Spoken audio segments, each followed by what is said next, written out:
내 이놈! 감히 양반에게 신부를 빼돌리려 하다니 정녕 죽고 싶어 환장을 하였느냐? 돈에 눈이 먼 이 천한 가마꾼이 제멋대로 꾸민 일이니 제발 저 아이만은 살려주시옵소서. 차디찬 관아 마당에서 피눈물을 쏟아내며 생면부지 소녀를 위해 자신의 목숨을 내던진 사내가 있었습니다. 모진 고초와 2년이라는 긴 옥살이를 견디고 돌아온 사내.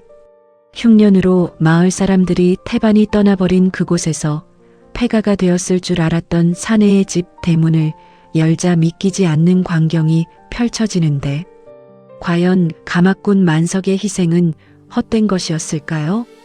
가장 절망적인 순간에 피어난 이름 모를 소녀의 눈물겨운 보은 이야기. 구독과 좋아요, 알림 설정은 야담 영웅에 큰 힘이 됩니다.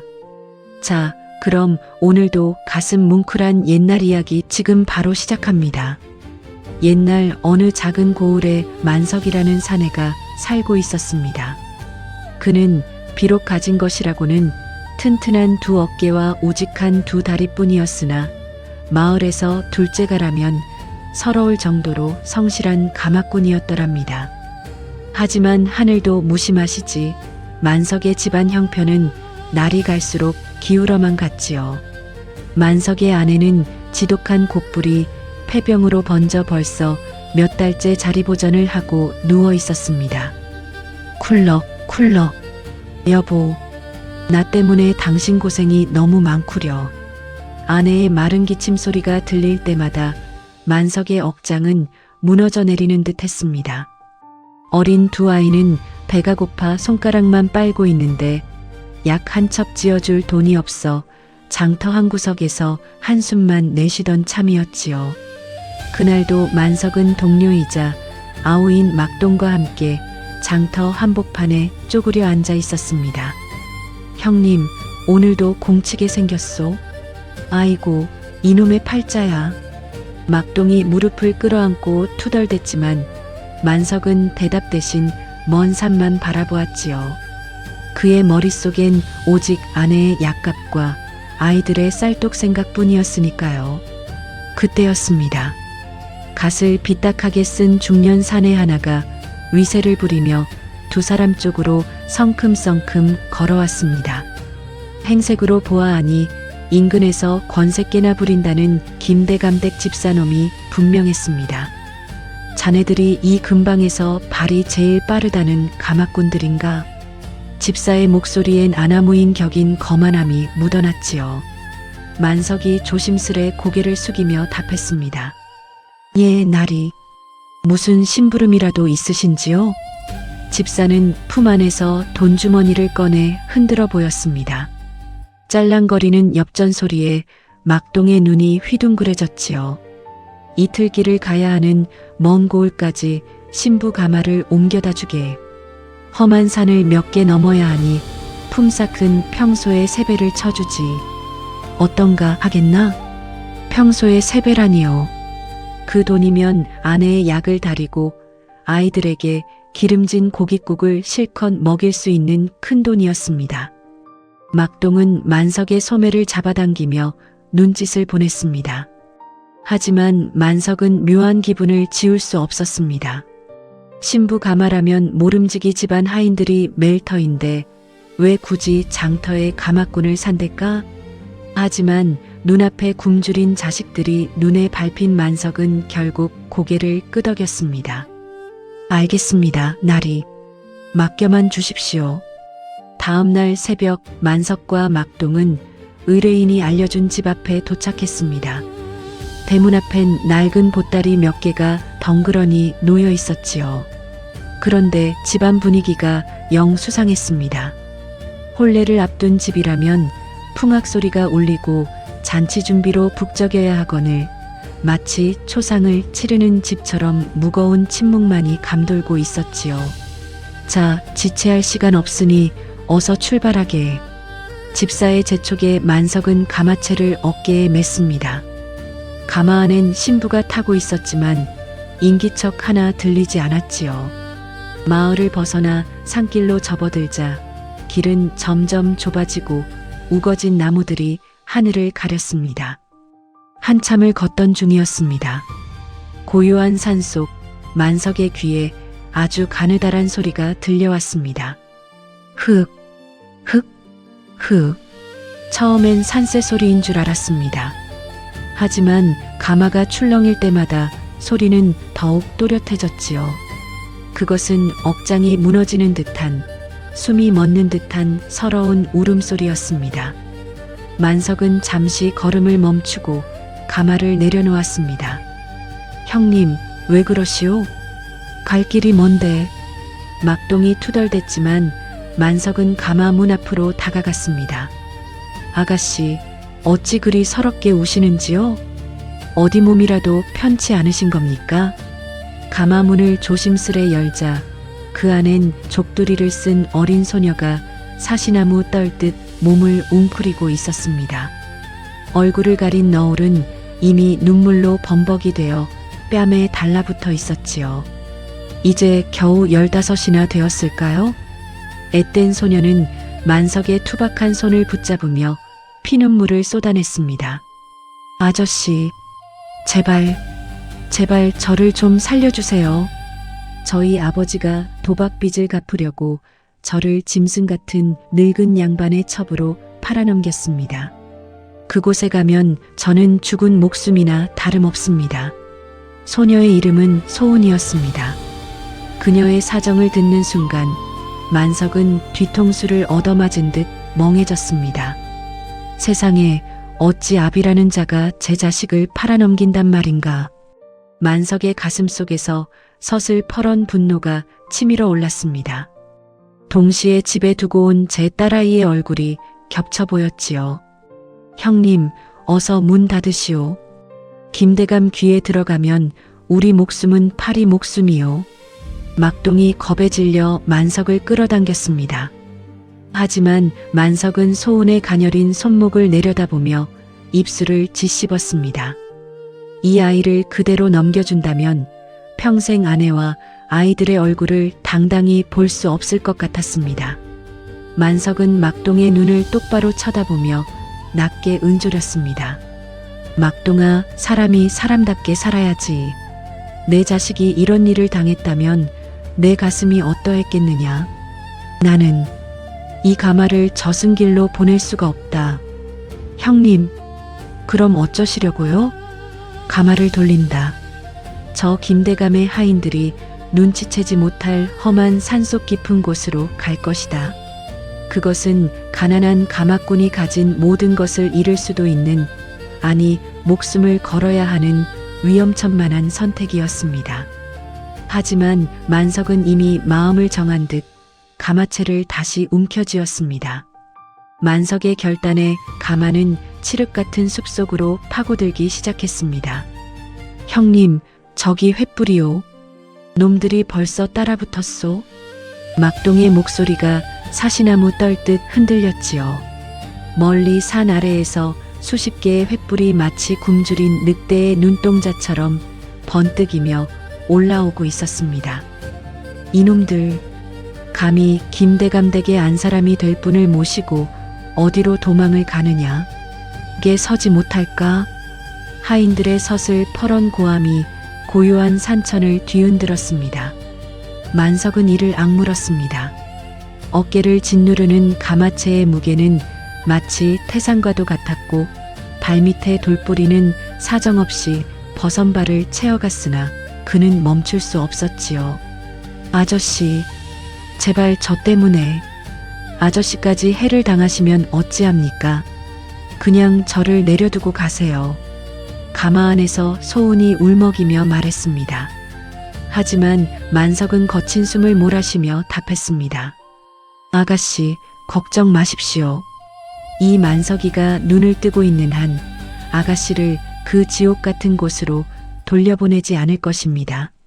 하지만 운명은 가혹했습니다. 좁은 산길은 이내 깎아지른 듯한 절벽으로 이어졌고 앞뒤로 김대감댁 하인들이 길을 막아섰습니다. 횃불의 불꽃이 만석의 백지장처럼 하얗게 질린 얼굴을 비추었지요. 이제 끝이다. 이 고얀 놈들. 가마를 내려놓고 무릎을 꿇어라. 험악하게 생긴 하인 우두머리가 몽둥이를 치켜들며 다가왔습니다. 만석과 막동은 결국 포위되고 말았습니다. 포박당한 채 관아 마당으로 끌려가는 길, 만석은 힐끗 소운을 바라보았습니다. 하인들에게 팔을 붙잡힌 채 끌려가는 소녀의 뒷모습이 어찌나 가냘픈지 만석은 가슴이 미어지는 것 같았지요. 그래, 저 아이만은 살려야 한다. 저 아이는 아무 죄가 없지 않은가. 이튿날 아침 관아 마당은 구경 나온 사람들로 인산인해를 이루었습니다. 사또가 위엄있게 보좌에 앉아 소리쳤습니다. 너희 가마꾼 놈들이 돈에 눈이 멀어 양반댁 신부를 납치하려 했다는 것이 사실이냐? 그때였습니다. 소운이 마당바닥에 머리를 조아리며 울부짖었습니다. 아닙니다. 사또 나리. 이분들은 죄가 없습니다. 제가 도망치게 해달라고 애원한 것입니다. 제발 이분들을 놓아주십시오. 만석은 가슴이 철렁 내려앉았습니다. 저 아이가 사실대로 말하면 공범이 되어 같이 처벌받을 것이 뻔했으니까요. 만석은 소운의 말을 가로채며 큰 소리로 외쳤습니다. 저 아이의 말은 거짓입니다. 사또 나리 속지 마십시오. 저 천한 가마꾼 놈이 신부를 납치해 다른 곳에 팔아넘기려 꾸민 일입니다. 저 아이는 가마 안에서 영문도 모른 채 떨고 있었을 뿐입니다. 옆에 있던 막동이 놀라 만석을 바라보았습니다. 형님, 그게 무슨... 만석은 막동의 발을 지시하며 눈으로 말했습니다. 너라도 살아야지. 자네 노모는 어쩔 텐가. 막동은 피눈물을 쏟아내며 차마 말을 잇지 못하고 고개를 숙였습니다. 사또의 눈이 가늘어졌습니다. 정녕 내 놈 혼자 꾸민 일이란 말이냐? 저 소녀를 팔아넘기려 했다고? 그렇습니다. 모든 죄는 저에게 있으니 저 아이와 저 무지한 막동이는 놓아주시고 저에게만 벌을 내려주십시오. 만석의 거짓 자백에 관아 마당은 술렁였습니다. 소운은 만석의 바짓가랑이를 붙잡고 오열했지요. 아저씨, 왜 그러세요? 왜 거짓말을 하세요? 하지만 만석은 부드럽지만 단호하게 소운의 손을 떼어냈습니다. 아가씨, 부디 살아남으십시오. 그것이 저에게 주는 보답입니다. 결국 사또의 판결이 내려졌습니다. 주동자 만석에게는 장형 50도에 처하고 2년의 옥살이를 명한다. 나머지 가담자 막동은 훈방하되 신부는 즉시 김대감 댁으로 돌려보내라. 그 순간 만석의 눈앞이 캄캄해졌습니다. 소운을 구하려 했는데 다시 그곳으로 보내지다니요. 하지만 그는 희망의 끈을 놓지 않았습니다. 끌려가는 소운을 향해 그는 입모양으로 간절히 전했습니다. 도망치세요. 꼭 도망치세요. 관아 마당 한가운데에 형틀이 놓였습니다. 철석? 으악! 몽둥이가 만석의 등 위로 사정없이 내리쳐졌습니다. 10여 대가 넘어가자 만석의 옷은 피로 붉게 물들었고 정신이 아득해졌습니다. 사시나무 떨듯 몸을 떨던 만석은 결국 의식을 잃어갔습니다. 하지만 그의 귀에는 소운의 처절한 울음소리가 마지막까지 쟁쟁하게 울리고 있었지요. 만석이 눈을 뜬 곳은 차갑고 습한 지하 옥방이었습니다. 상처에서는 고름이 흐르고 쥐들이 찍찍거리며 돌아다니는 그곳에서 만석은 인고의 시간을 보내야 했습니다. 하루에 주어지는 것이라곤 딱딱하게 굳은 주먹밥 한 덩이와 흙탕물 같은 물 한 사발뿐이었지요. 그런데 옥살이 중 더 기가 막힌 소식이 들려왔습니다. 이보게들, 만석이네 동네는 이번 흉년으로 초토화가 됐다더군.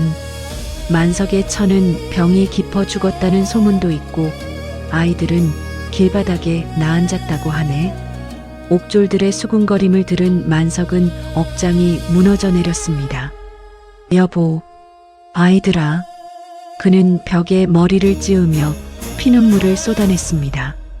자신의 의로운 행동이 결국 사랑하는 가족들을 사지로 몰아넣은 것 같아 견딜 수 없는 자책감이 그를 덮쳤습니다. 과연 이 불쌍한 가장의 운명은 어찌 될 것인가요? 세상에 이보다 더 기구한 팔자가 또 있겠습니까? 만석은 어둠 속에서 오직 한 가지 생각으로 버텼습니다. 살아야 한다. 살아서 돌아가 내 눈으로 확인해야 한다. 2년이라는 세월은 마치 만년처럼 길게만 느껴졌고 그의 몸은 앙상한 해골처럼 변해갔습니다. 옥방의 틈새로 스며드는 차가운 달빛만이 만석의 유일한 벗이었습니다. 상처 입은 등은 계절이 바뀔 때마다 욱신거렸고 가족에 대한 걱정은 날카로운 송곳이 되어 그의 심장을 후벼 팠지요. 여보, 조금만 더 견뎌주오. 내 반드시 살아서 당신 곁으로 가리다. 만석은 짐승처럼 신음하며 바닥에 흩어진 집더미를 움켜쥐었습니다. 시간은 무정하게도 흘러 마침내 2년의 형기가 끝나는 날이 밝았습니다. 옥문이 열리는 육중한 소리에 만석은 눈을 가늘게 떴습니다. 2년 만에 마주한 햇살은 어찌나 눈이 부신지 만석은 한참 동안 관아 문 밖을 나서지 못하고 그 자리에 서 있었더랍니다.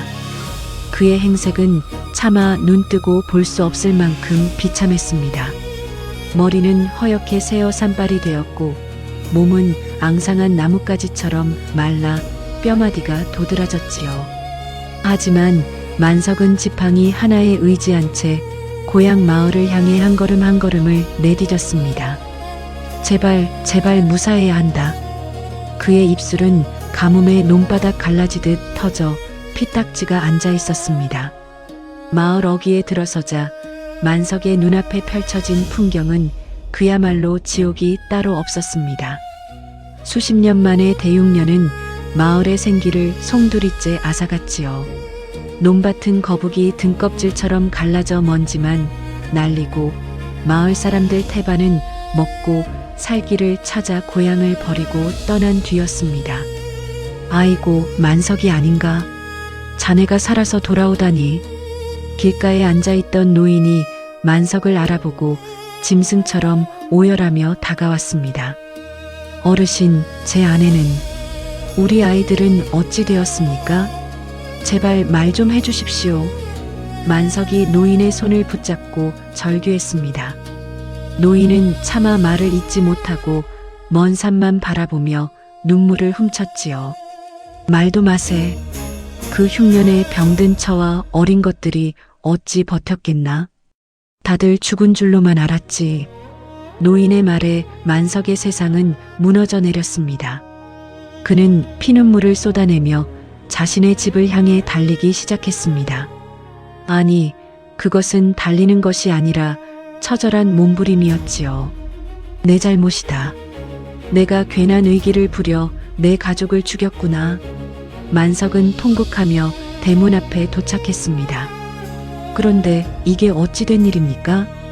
당연히 잡초만 무성하고 다 허물어져 갔을 줄 알았던 대문이 깨끗하게 닦여 있는 것이 아니겠습니까?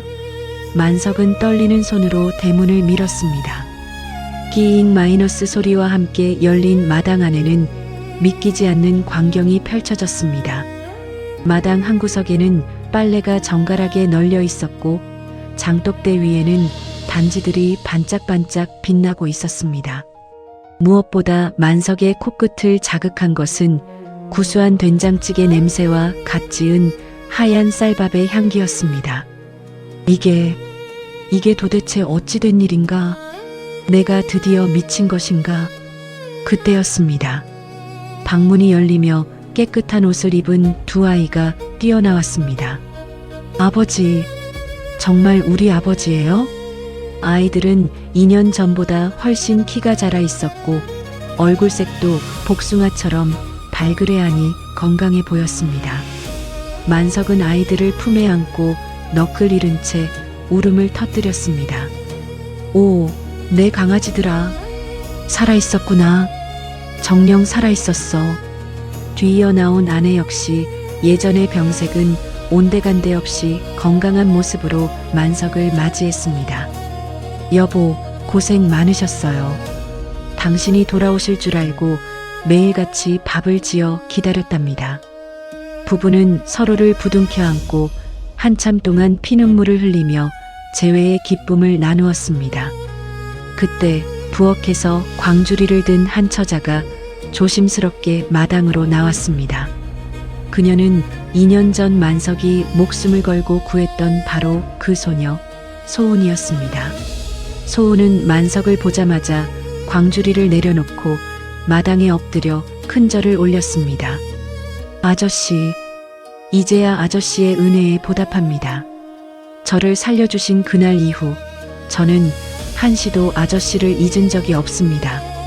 알고 보니 소은은 그날 밤 만석의 배려로 도망친 뒤 무작정 만석의 집을 찾아왔던 것입니다. 그리고 2년 동안 남의 집 친모 노릇부터 장터의 험한 일까지 마다하지 않으며 돈을 벌었습니다. 소은은 그 돈으로 만석의 아내에게 귀한 약재를 지어 먹여 병을 고쳤고 흉년 중에도 아이들이 굶지 않도록 쌀독을 채웠던 것이지요. 소은은 장터에서 미친년 소리를 들어가며 생선을 다듬고 채소를 팔아 푼 돈을 모았습니다. 밤에는 눈이 짓무르도록 삭바늘질을 하며 만석의 가족을 보살폈습니다. 아저씨가 저를 위해 옥에 갇히셨는데 제가 어찌 아저씨의 가족을 모른 척 하겠습니까? 저는 그저 해야 할 일을 했을 뿐입니다. 소은의 고백에 만석은 다시 한번 오열했습니다. 자신이 뿌린 선의의 씨앗이 가장 절망적인 순간에 기적 같은 보은의 꽃으로 피어나 자신의 가족을 살린 것이었지요. 만석은 소은의 손을 꼭 잡았습니다. 고맙구나. 정말 고맙다. 내가 우리 집안에 살려낸 은인이다. 그날 이후 만석의 집에는 웃음꽃이 끊이지 않았습니다. 소은은 만석의 수양딸이 되어 한 가족처럼 살게 되었고 만석은 다시 가마를 매며 정직하게 살아갔더랍니다. 사람들은 이들의 이야기를 전하며 이렇게 말하곤 했습니다. 역시 하늘은 스스로 돕는 자를 돕고 심은 대로 거두는 법이야. 옛말에 이르기를 가는 정이 있어야 오는 정도 있다 하였고 착한 마음으로 한 일은 반드시 복으로 돌아온다 하였습니다.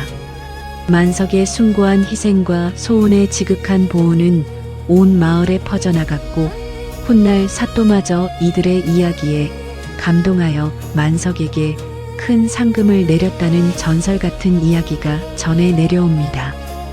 여러분, 세상을 살아가다 보면 때로는 손해를 보는 것 같고 내 선의가 무시당하는 것 같아 마음이 아플 때가 있습니다.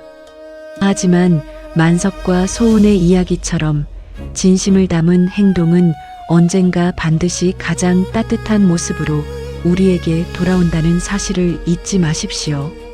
오늘 이야기가 여러분의 마음 한구석에 작은 온기가 되었기를 바랍니다. 구독과 좋아요, 알림 설정은 다음 이야기를 만드는데 큰 힘이 됩니다. 그럼 오늘도 평안하고 따뜻한 하루 보내시길 바랍니다. 지금까지 야담 영웅이었습니다. 감사합니다.